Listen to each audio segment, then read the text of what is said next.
much for having me. Thank you. I guess I want to first just by honoring the shepherd of this house, Pastor Robert Morris, to say thank you for having me, and also a big thank you to Candace James. I don't know where she went, but thank you. She's just been so awesome. I heard this was her first time coordinating Women's Day event, so I want to say thank you. You've done an amazing job. Hats off to you. Thank you for taking out time to celebrate the women of Nardin. I am the author of the blueprint, Planning Living with the Blues Weekend, which we do have available here today downstairs. This is an inspirational book that talks about learning to overcome in spite of your situation, learning to find beauty in your discomfort, and knowing that God can use every broken piece in your life for His glory. So when I was asked to deliver a message for today, there was a lot of different ideas of how will the world take your joy. The joy is the strength of our lives. So if I could just give a subtitle to today's theme of joy, it would be Snatch It Back. Snatch It Back. I thought this is a very necessary and timely message for myself, as well as hopefully many of us here today. So what I want to do this morning is talk a bit about the characteristics of a virtuous woman and snatching your joy back. Okay? So snatch it back. You know how to snatch it back. So as a child, and many of us probably can relate to this, one of the main things we've all been told was to not snatch. Snatching was rude. Maybe you would appear angry, abrasive, or hostile. I started thinking about why I felt I needed to snatch something in the first place. I suppose it was the feeling of knowing something was actually mine, but you think it's yours. So I feel a sense of urgency to set the record straight. Maybe snatching it back was a method to ensure that I would get it back. That if I can catch you off your guard, your defense will be down, and then I can get what I want. And if I snatched it, you would know just how much I didn't like you having what I felt was rightfully mine. You would know that I was angry, and you dare not try to take it back. Or maybe I snatched it because someone else snatched it first. Maybe I want you to know that I might be short and I might be small, but I'm not a wimp. You know, I won't just stand around while ownership of something that is mine is being taken from me. See, I don't think that snatching is something that we do on accident, or rather it's something that we do and it's very intentional. Very intentional. So, when I think about snatching as a child, I thought about how much anger I had and how much passion I had with it, and maybe that wasn't a good thing as a child. But as an adult, I wondered if I could and should snatch things. See, I know this goes against popular belief and all that we're taught as children, but just maybe as an adult, there are things that we should snatch. So I want to set the stage a bit and get into the text. So our foundational scripture for today is going to be Proverbs 31 and 25, if you want to read along with me. Book of Proverbs, chapter 31 and verse 25. I'm reading from the NLT version because I'm a millennial and that's just how we live. So it might be a little bit different from you guys. So verse 25 says, she's clothed with strength and dignity, and she laughs without fear of the future. So this comes from a passage where the characteristics and the traits of a virtuous woman are being described. So when I read all that a virtuous woman does, I must admit that I became tired halfway through. Like all her tasks and everything that she's able to accomplish seemed a bit daunting and intimidating. So I want to share a bit more of chapter 31 with you, just so that we all get the full context of a virtuous woman. So if you want to read along, I'm going to study on Proverbs 31, and I'm going to start at verse 15 and read through 28. Amen. Okay. So at 15 it says, she gets up before dawn to prepare breakfast for her household. All right. And plans the day's work for her servant girls. She goes to inspect the field and buys it. With her earnings, she plants a vineyard. She's energetic and strong, a hard worker. She makes sure her dealings are profitable. Her lamp burns late into the night. Her hands are busy spinning thread and twisting fiber. She extends a helping hand to the poor, and her arms are always open to the needy. She has no fear for winter for her household, for everyone has warm clothes. She makes her own bedspreads. She dresses in fine linen and purple gowns. All right. Her husband is well known at the city gates, where he sits with the other civic leaders. She makes belted linen garments and sashes to sell to the merchants. She is clothed with strength and dignity, and she laughs without fear of the future.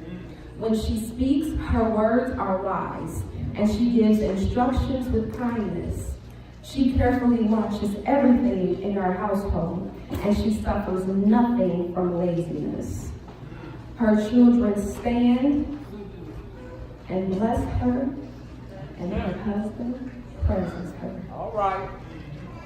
So when I started to think about all that a virtuous woman does, and all of the tasks that she has, I can only imagine her schedule and what it takes on a day-to-day basis for her to maintain that. Like how disciplined her life must be, like how intentional and how strategic she must be to keep up everything on her list.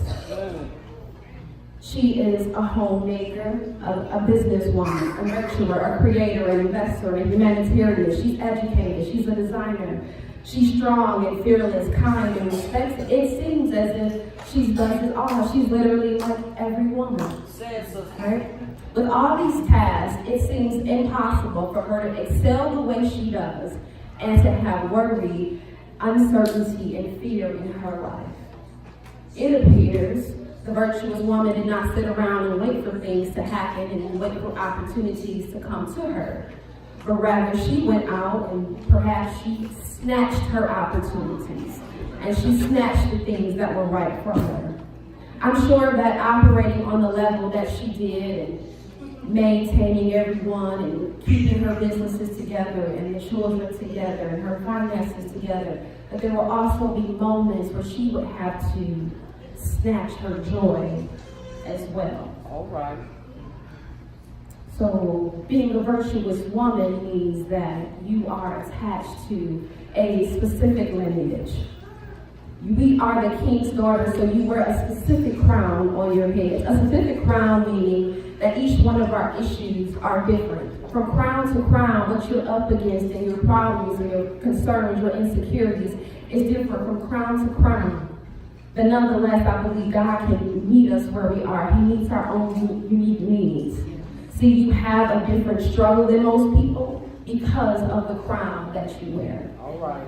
We're held to a higher standard on how we handle our problems and how we navigate through life.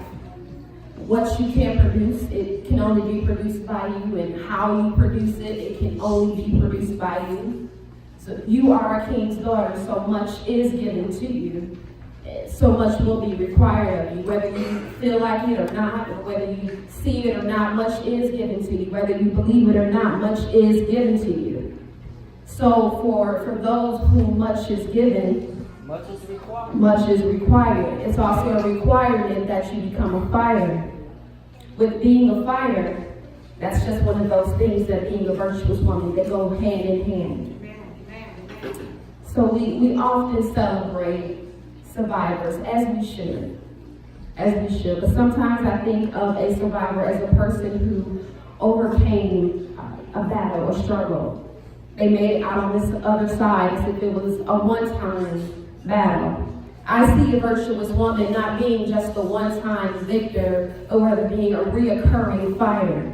All right. So there's so much value in who we are and what we're able to produce, the enemy is guaranteed to attack us time after time after time. As I mentioned in the blueprint, the enemy only wants what is of value. And last time I checked, we are priceless. That's right. Amen. Amen. So we are fighters to the core of our bones. And I've grown to realize that with that comes a bit of frustration. Sometimes you want people to understand just how hard you fight and how hard you work and how much you sacrifice. You want people to know that you make it look easy, but sometimes you really have to wear a mask. See, there's this thing that as women we have the ability to cover up what we're going through. It's really easy if we're all honest that all I have to do is put on a nice dress and some heels and put some makeup on my face and come in and say, God is good and I'm still blessed and I'm still highly favored, and forgetting the fact that I was just struggling last night and I was just crying last night and I'm dealing with depression. It's really easy to cover up what we're going through when we're honest. You just keep showing up all put together. That's that thing that we do. But see, I've grown to realize that others will never truly understand your specific plight because they don't wear your specific crown. That's right. That's right. When you come out of your struggle and you made it out on top and now you're a survivor, somehow you didn't sacrifice and now you're elevated. But you didn't ask for it. You didn't ask for it, and that's the key, is that you didn't ask for it, and that's where the frustration and the anger comes from. People want to celebrate you, but you didn't ask for it. We didn't just wake up one morning and say, you know, I'm feeling real ferocious. I'm feeling like I'm up for a good fight and a good struggle. Sign me up for some problems in the struggle, 1 to 2 on Monday and maybe 3 to 4 on Tuesday, and if I'm available for a good fighting on Saturday. No, we don't sign up for those things, but nevertheless, here we are.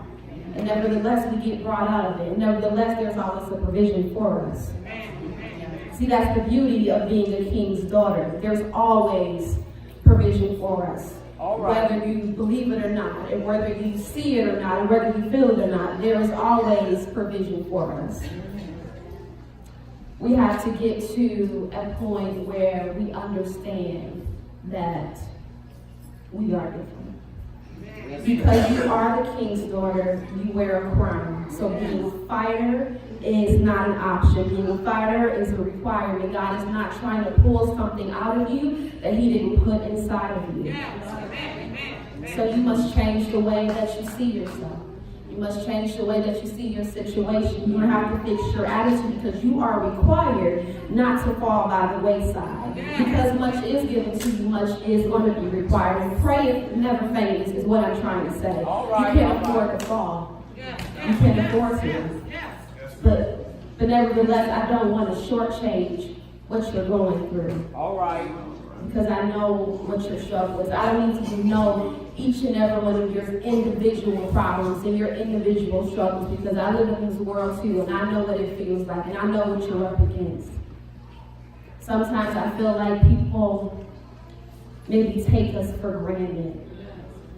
That because we keep showing up, or because you keep doing it, that people don't hear you when you really are going through a lot. And when you feel like the struggle in the world is mounting, people say, well, you know, she says she's stressed out, but she always says that. I mean, I know she said she's tired, but that's just what she says. Some of us just feel like my voice isn't being heard, that I'm really going through something right now, but people don't hear me. What I'm trying to say, if you're anything like me, sometimes you just want to be vindicated. You want people around you to know and understand that you're carrying a lot. Like no, and this is just for the women here, and if you have your families here and your husband here, that she's just not making it up. She's just not saying this because it's something that she says and she wants attention. Trust me, we can get attention in other ways. I don't have to talk about it. I'm stressed out and depressed and tired for attention. So today I just want to vindicate you and say that you're not on trial anymore. We're not wondering if you're really joking and if you're just saying this for attention. She really is going through a lot, and it really is difficult. So you can either hear her or you can have a seat. help or get out the way.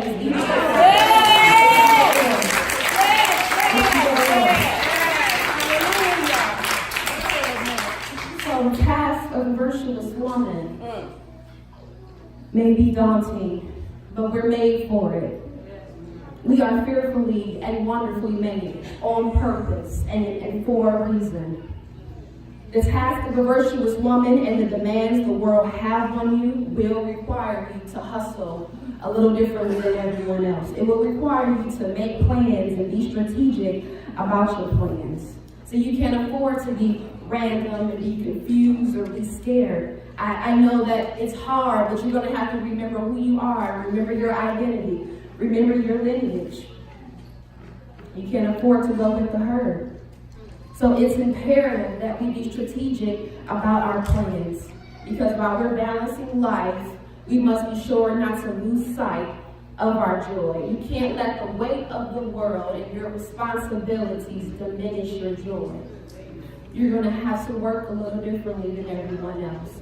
Hustle a little differently than everyone else. You're going to have to make plans and be strategic, and then while other people are sleeping, you might need to be up making your next move. You can't be like everyone else. You can't afford to go with the herd. Like when God is calling you to do something, I have to do something a little different. Like I need ideas and I need prayer and I need strategies. Like my crown. Your crown requires that you do something a little differently than the rest. Like you can't afford to fall. I know other people might be taking naps, and other people might be sleeping in, and other people might be watching TV, but your crown requires that you need to make plans. All right. And you need to be intentional. But I can't do what you do. I can't do what you do. The virtuous woman guards her businesses, and she guards her children, and she guards her household. I'm sure she also has to guard her joy. So Galatians 5 tells us that the joy is the fruit of the Holy Spirit. Joy is given to us, but I believe it is our responsibility to keep it. I believe that I need to keep it by any means necessary. Yeah. I mean, like, even if that means that I need to snatch it, I need to keep my joy. I mean, like, I feel required. I feel a mandate. I feel obligated to snatch back my joy by any means necessary. See, if I don't protect my joy, I'm not useful to anyone. Say that. To anyone. So I have to snatch my joy. I have to snatch my joy. Snatching your joy may look differently for everyone.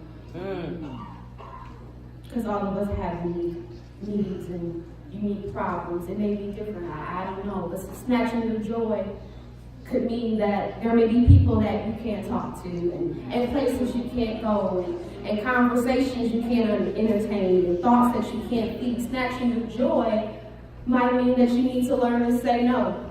All right. You might need to learn to say no. Amen. Like I have to tell hell and demons and devils no on a regular basis. That's right. That's right. I can't afford to let the negative thoughts get to me.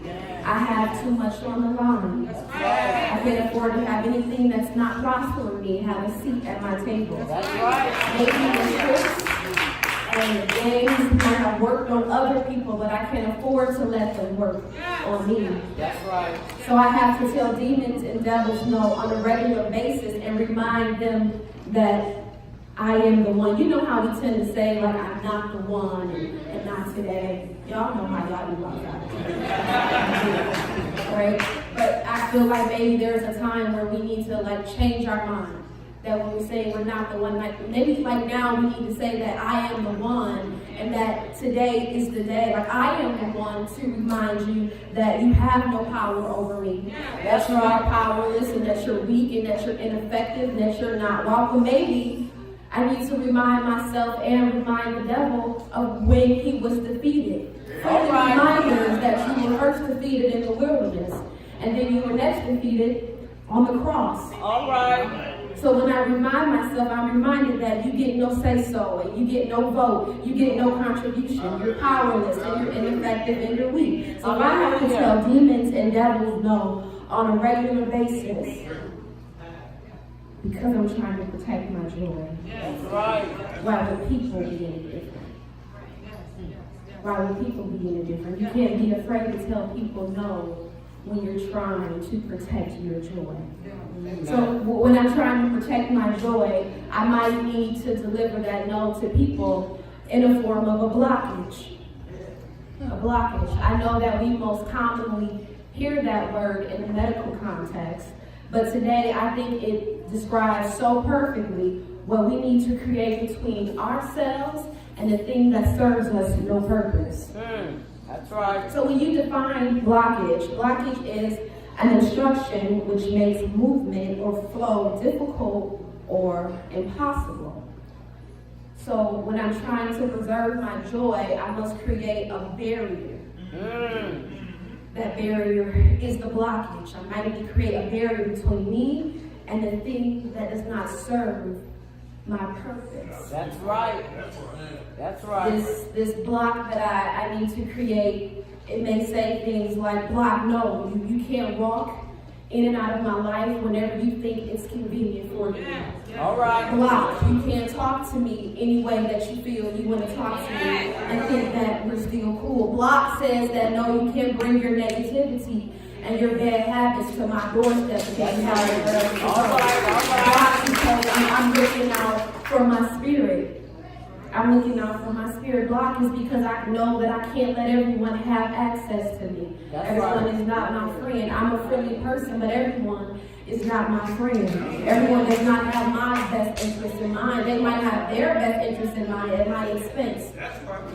You just don't know. I've also realized that people can be hurting you, and they're not intentionally hurting you. Because you don't have my best interest in mind, I still might need to deliver that block.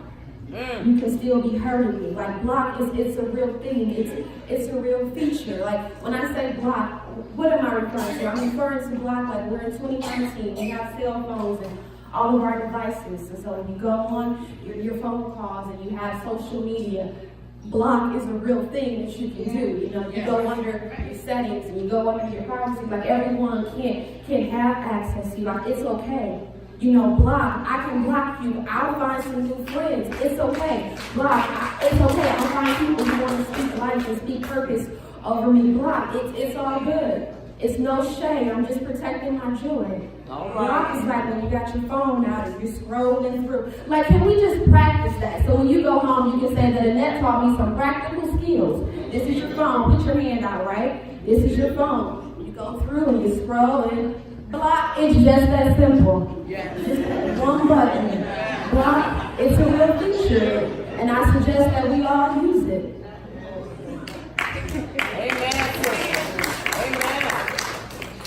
So you have to become comfortable standing alone. That I might have to let some people go and some things go. And, you know, I can't consume everything that I see and every phone call that I get, text message and post. I have to let some things go. So I have to be in a place where I'm okay being alone and being different. I have to be okay being alone and being different. I can't do what other people do. I've also realized for me is that I can't eat what other people eat.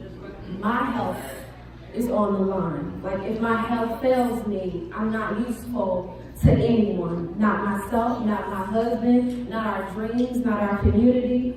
Like if I need to maintain my schedule and I need to be this virtuous woman, I have to watch what I eat. Like I know I would love to go to the barbecue and I would love to go to fancy restaurants and indulge and overindulge, but I can't do that because my health is on the line. And if I can't function, how do I become this virtuous woman? How do I maintain that schedule? How do I do things if opportunities pop up in different places and states and different countries? How do I go? How do I say, I would love to go, but I can't because I'm hooked up to a machine right now, or I'm on medication right now. Like everything that happens in the world, I can't blame everybody for things that I did to myself. I have to look out for my health. Maybe this isn't, your story. I'm just preaching my life. I don't know what you guys are, but this is for me. I need to be the virtuous woman. I need to do things that give me sustenance and that fuels me. I can't do everything because it just tastes good and because it feels good. I need to do some things that are just good for me because they're good for me. That's just my story. It doesn't have to be yours. And it's okay that you don't understand why people do what they do. Because when you're protecting your joy, that's the key, that I'm protecting my joy. I can't look out for your joy. I need to do what's right for my joy. Right, my joy. So when I'm doing all these things, I'm trying to get my priorities together. And that's where we need to be, a place where we need to get our priorities together. Like maybe I can't hang out with my girls today. And maybe I really need to go study.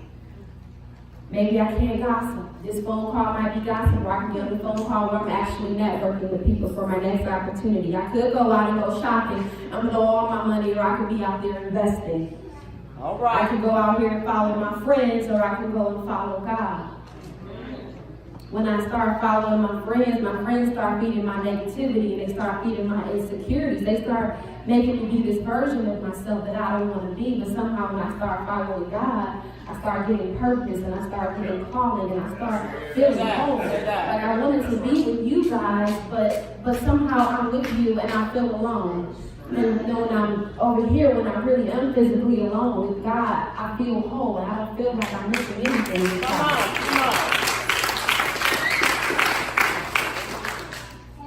I can't let you feed my negativity. You're breaking me down. I really need to go with God. I really need to become that virtuous woman. I really need to look out for my household, my family, and for the business, and for the community. God just started showing me that when I started going after Him, all of the things that I thought I needed with these group of people, He started giving it to me, but He gave it to me in His way. In His way, and it was all perfect in His way. God basically started showing me the right friends and the right people. God basically showed me joy snatchers. All right. So when I say joy snatchers, like I couldn't come up with a better word to describe what I see and what I feel. But when I say joy snatchers, I mean this in a positive sense. Joy snatchers are the people, these are your spiritual warriors. These are the people that are not going to snatch your joy from you, but rather snatch it for you. All right. Snatch it for you. Joy snatchers are the people that would do things like, So, I went through some things last year that should have buried my joy. It should have. So I thank God for some joy snatchers. Joy snatchers are the people who would do things like when they see you going through something, they'll say, your joy, you dropped it and I just want to return it back to you. Like your joy, it still has your name on it, and I just want to give it back to you. Joy is still yours. I know you don't feel like it. I know you can't see it right now. I know your days are dark, but your joy still belongs to you in spite of what you're going through. All right. It's still yours. Joy snatchers are the people who do crazy things. People who do things like while you're in the hospital, they'll bring you a dress. Because you're going out to speak in a few days. And I thought, homegirl, it's crazy. Like, don't you see me in the hospital? Why would you do something like that? Joy snatchers are the people who can see you in spite of where you're at right now. In spite of where you're at right now. So though I was in the hospital, she still saw tomorrow. Because I'm like, I don't know if I'll get out of the hospital. I don't know if I'll be okay. I don't know if I'll be able to stand up like I used to stand up. But somehow, you're still seeing purpose, and you're still seeing calling, and you're still seeing God work in my life regardless of where I'm at. You didn't care about where I was. You didn't care about where I was going. I thank God for joy snatchers. Joy snatchers are the people who won't let you talk negative about yourself. All right. They won't let you talk bad about yourself. Like, damn, I didn't understand it until now, that I was going through so much, and all I wanted to say was how bad I was doing, how much pain I was in, but you wouldn't let me do it. You wouldn't let me do it. Because I've come to see that I'm just creating more opposition for myself, because now I have to go to war with things in my mind, go to war with the things with the devil's mind. Like, I just opened up the door for the devil to have a seat at our table and offer up his opinion about our situation. So now I'm at war with me, the devil. I'm just creating more opposition for myself. So I thank God for joy snatchers. Joy snatchers won't let you sabotage your calling. They won't let other people do it either. They say, I won't let you talk about my friend, not my girl, not my baby, not my wife. Like joy snatchers are the people who want to see you do well, even when you don't feel like you're doing well. When things get dark, they still say, like, promise. I still see promise for you, and I still see calling for you. Like your promises is right here, and it still has your name on it, and I just want to return it back to you, because it still belongs to you, regardless if you remember it or not. And if you forget, I'll make sure that I remind you. Joy snatchers, they just don't let you just wander and just squander your dreams. Joy snatchers. I don't know about friends, and I don't know about that. Friends will let you down. Family may let you down, but joy snatchers that have your back. I'm talking about joy snatchers will be there when things get ugly and when things get messed up. Like, I want to know that if I'm not okay and I can't put on a nice dress and shoes, will you still have my back? Like, when things get bad and when they get ugly, when they get raggedy, will you still have my back? Will you still be talking calling and will you still be talking promise over my life and I can't see it for myself? I thank God for joy snatchers. I don't know who you have in your corner, but if you don't have you some joy snatchers, get you some. All right. Get you some.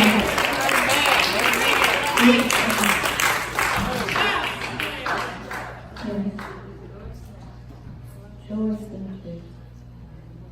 I've also come to see that I know that there are a lot of people relying on you to keep your joy. That you may have your children and your husband and your business and your community. There's all these people on you, relying on you to keep your joy and keep it all together. When I was studying it and I'm reading, God showed me that there's another layer to it, that there's other people outside of your circle that is requiring you to keep your joy as well too. So what I'm trying to say is that there are other women attached to you keeping your joy. There's other women that want to see how you fight back. There's other women that want to say, how did you do it? Show me your methods and show me your ways. How do you fight back? Like, show me. I know there's everyone else, but there's other women that want to see you snatch back your joy. Show me how you fight. Show me how you go through the struggle and still shine. Show me how to go through my battle and still come out a warrior. Like, show me what you do. I don't care how you do it. It may be illogical and it may be random, but as long as I just know that she did it, then I feel like I can do it too. Like, I've seen how she did it, and I know that she did it. So if she can do it and she's right here, then I can do it too. There's other women attached to you snatching back your joy. Like, there's other women that want to see you go out and get the degree. They want to see you go out and start the business. There's other women that I want to see you fight for your marriage. I want to see you fight for your children. Show me your way. Show me how you do that thing, because I want to do it just like you did it. Just like you did it. I want to see you fight back so I know that I can fight back. Snatch back your joy. Like, I want to just see my sisters just rise up. Snatch your girl next to you. Like, no, you won't fall out if you're attached to me. Snatch back your joy. Not if you're attached to me. We'll figure this thing out together. You don't have a plan. I don't have one, but let's figure it out together. Like, everyone isn't. There might be some people who are trying to just gossip and talk about you, but there are some people that are not trying to just gossip. Some people just want to know your story because they want to find strength. They want to find hope. Like, you went through this? Well, let me tell you what I went through. Let me show you how I did it so that you can do it too. There's other women attached to you, snatching back your joy. Like, I want to see you rise up. I want to see you fight back. I want you to teach me how to just not be a hollow beauty, but show me how to have sustenance and still be filled with the Holy Ghost in the midst of my situation. All right. There's other women attached to you. There's other women attached to you. So, the thing about joy. So, what exactly is this thing that we're talking about today? We're talking about joy. Joy is not happiness. Those are two different things. They're two different things. Happiness is very temperamental. It comes and goes. It's based on what you did, what you didn't do, what's happening. No, I might have, but joy is me anticipating God to do something that only God can do. That's joy. So because I'm anticipating God doing something that only God can do, joy can be there in the midst of suffering. That's right. In the midst of pain, that joy can still be there. Like joy can be there when they start talking about kidney failure. Joy can be there. When they start talking about daily infections, joy can still be there. Like I might have lost the business, the joy is still there. I might be going through something right now, and you said it don't make sense, but somehow joy is still there. Joy when everything's out of control, and somehow joy is still there. My finances are in a mess, but somehow I still have joy. I'm still anticipating God to do that thing that God can only do. I know that God can only do it. It can be illogical. God, I prefer for your method to be illogical. It can be random because when you do it, it's perfect in all ways. I tried everything on my own. I've exhausted all options on my own. But when you do it, God, it's perfect. It's perfect, God. Joy will cause you to have a second wind. So when I looked up the word second wind refers to athletes, specifically runners, who ran all that they can. They've exhausted all of their energy, they're tired, and then they're out of breath. And then suddenly, they get a burst of energy and make it to the finish line. All right. So joy is saying that God, I am anticipating you giving me a second wind so that suddenly I may be out of my struggle. Joy is I'm anticipating God to give me a second wind to make me out of my struggle. Like suddenly they said kidney failure, and then suddenly you were healed. Like suddenly things got better, and then suddenly the kids got taken care of, and then suddenly things started making sense, and suddenly I got creative about my problems, and suddenly the bills got paid. Like I'm expecting God to give me that second wind, because God, if you give me that second wind, I'll go with that thing with all I got. God, if you give me a second wind, the glory is all yours. God, give me that second wind so that suddenly my problems get fixed and the list gets done and the chores get smaller. Like God, suddenly, like I don't need all the help, I don't need all the money, I just need like a suddenly kind of help, God, because when you do it, God, you make all things perfect, you make all things work together for my good. God, I thank you for your second wind, God. I thank you for suddenly just appearing in my life. I thank you for suddenly, God, suddenly you showed up and made a way, God. Suddenly kind of help. A second wind. God, I pray for a second wind. God, I pray that suddenly, when things are going wrong, that suddenly that virtuous woman shows up. That when people don't understand it and I can't make sense of it, that suddenly a virtuous woman shows up. Like I know you can't always see her, and I know you don't always feel her, but then suddenly she shows up at the final hour. Maybe you try to count it right, but suddenly a virtuous woman shows up. Virtuous woman, where are you? Where are you? Right here. This is the thing. When I say virtuous woman, I don't mean a virtuous woman that's here today and she has it all together, right? She has on her Sunday best, her dress, your shoes, you got on your makeup, you did it. I don't mean that person. I'm talking about the person who had to cry last night. I'm talking about the person who cried before they walk in. That's the woman that I need. Virtuous woman. Rise up. I'm talking about the woman who's dealing with depression. Virtuous woman. Rise up. I'm talking about the woman who said that kidney failure was on the way. Virtuous woman. Rise up. Like it doesn't even make any sense. The virtuous woman. Rise up. The divorce is on the brink. Rise up. I'm dealing with insecurity and I'm dealing with fear. Virtuous woman. Rise up. It don't even have to make sense how you get through it, but you get through it, baby. You're a virtuous woman. Rise up. Like I know you don't always see her and you can't feel her, but today I'll call her out for you. Virtuous woman, rise up. I don't care how you gotta do it. I don't care what it takes for a virtuous woman, rise up. You snatch back your joy. The best way is you know how to snatch back your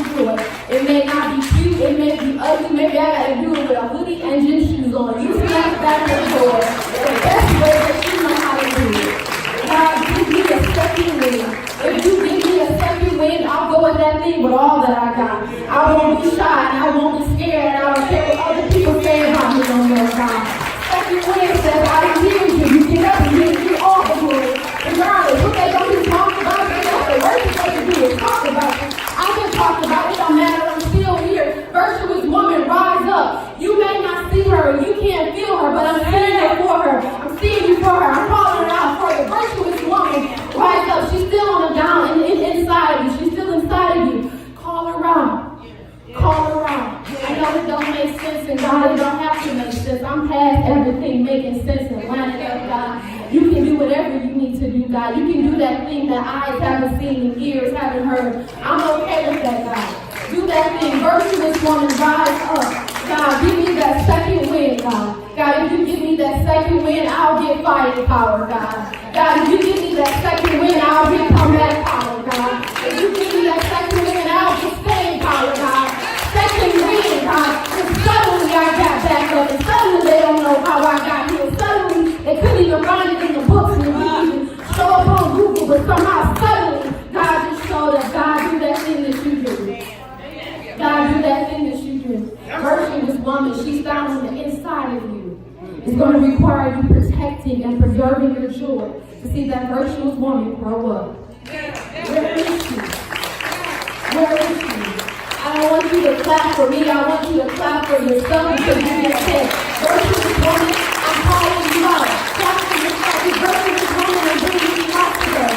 She's the only one that can do it. She'll raise the children. She'll start the business. She'll go back to school. She'll do it all. I don't need to be every woman. I just need to be the virtuous woman. I don't need to be every woman. Just the virtuous woman. Suddenly, God, you showed up. I'm talking about a suddenly kind of faith, a suddenly kind of strength, a suddenly kind of joy. God, do that thing that only you can do. But nobody else got to understand it. As long as me and you understand it. God, I thank you. God, I thank you. God, I thank you for the women here today. God, I thank you that you start showing them clarity. You start showing them purpose. And you'll start showing them calling, God. You start showing them the problem, and then you'll show them the solution, God. That they'll get creative, and they'll start making plans and start having strategies, God. That they'll see that their crown demands that they can't go with the herd. I know that you want to do what everyone else is doing, but your crown requires that you stand over here. You might need to be alone, and you might need to look silly, but so what? When God is calling you, He'll make all things work together for your good.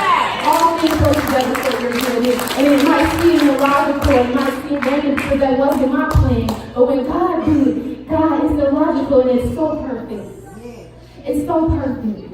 God, I pray right now for these women. I pray that everything that you want to do, that you can do it to them and through them, God. God, I pray that you remove all negative, anything that's harming them, God, that's in the way. You take it away right now in the name of Jesus. I pray that the virtuous women inside of them rise up, God. God, do that thing that only you can do. I'll be okay. I can stand alone by myself. I don't need to have nobody with me because that virtuous woman said she got this, God. God, I thank you for these virtuous women. Snatch back your joy. I don't know how else to say it. This is just how I see you snatch it back. It don't matter who you lose along the way because God will